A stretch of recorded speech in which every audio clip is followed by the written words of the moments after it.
ಸರ್ಕಾರಿ ಬಿರಾಲ್ದಾರ್ ಟೊಕೆಟಾ seeds company Belgaum. ತಮ್ಮ ಹೆಸರು? ರಮೇಶ್ ಸಿದ್ಗುಣ ಪಾಟೀಲ್. ಊರು ಅರವಿಂದ. ಇದು ಕಜ್ಜಿ ಮೆಣಸಿ ಬೆಳಿತಿರಲ್ಲ, ಎಷ್ಟು ವರ್ಷದಿಂದ ಬೆಳೆಸ್ತಾ ಇದ್ದೀರಿ? ನಾವೊಂದು 7 ವರ್ಷ. ಇದು ಈ ಸಲ ಯಾವ ಕಂಪ್ನಿದು ಬೆಳೆಸಿರಿ? ಇದು ಪೈಲ ಈಗ ಒಂದು 4-5 ವರ್ಷ ಆದ್ರಿ. ಈಗ ಬೇರೆದು ಈಗ ಮಾಡ್ತಿದ್ವಿ. ಈ ವರ್ಷ ಟೊಕೆಟದ ಜಿತೇಂದ್ರದಲ್ಲಿ ಹೊಸದು ಬಂದ್ರಿ. ಅದು ಈ ವರ್ಷ ಸ್ಟಾರ್ಟ್ ಮಾಡಿದ್ವಿ ರೀ.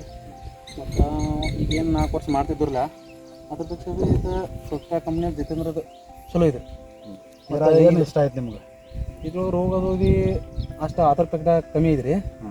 ಮತ್ತು ಈಗ ಮಾರ್ಕೆಟಿಂಗ್ ಬಿ ಡಿಮಾಂಡ್ ಹೆಂಗೈತಿ? ಮಾರ್ಕೆಟ್ ಕಾಯಿ ಶೈನಿಂಗ್ ಭೀ ಚಲೋ ಐತ್ರಿ. ಮತ್ತು ಮಾರ್ಕೆಟ್ ಈಗ 80 ರೂಪಾಯಿಲೇ ಚಾಲೂ ಐತ್ರಿ. ಈಗ ಒಮ್ಮೆ ಕಟಿಂಗ್ ಮಾಡಿದೀವಿ ರೀ. ಈಗ ಒಂದು 1 ಟನ್ ಹೋಗಿದ್ರಿ, 80,000 ಹೋಗಿದ್ರಿ. ಮಾರ್ಕೆಟ್ ಡಿಮಾಂಡ್ ಚೆನ್ನಾಗಿದೆ. ಚೆನ್ನಾಗಿದೆ. ರೋಗ ಬೇರೆ ಕಂಪ್ನಿ ಹೋಲಿಸಿದ್ರೆ ಸ್ವಲ್ಪ ಟಾಲರೆನ್ಸ್ ಚೆನ್ನಾಗಿದೆ. ಈಗ ರೈತರಿಗೆ ಏನು ಹೇಳಕ್ಕೆ ಇಷ್ಟಪಡ್ತೀರಿ ನಾವು?